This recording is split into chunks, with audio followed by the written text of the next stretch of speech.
So for the leasing, we are currently working with through the brand itself, because the leasing happens at the brand and the brand outlet. So it's very easy to work. We have created a portfolio for them, which dealer manages at the ground level, and it's a customer at the end of the day, right? Still, it gets registered on some name. Here, the name changes on a leasing partner, while as on a consumer process, it is on a consumer name registration.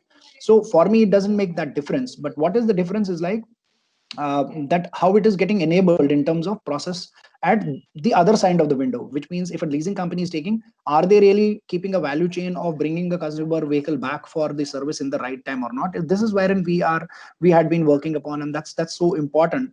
If we have to do it a lease or we have to do through a finance company or something, is what is because that's an education parameter, and as we get the database in our system and all, we can also trigger a message. That's the most what we can do. We don't reach out to the customer otherwise. Yeah.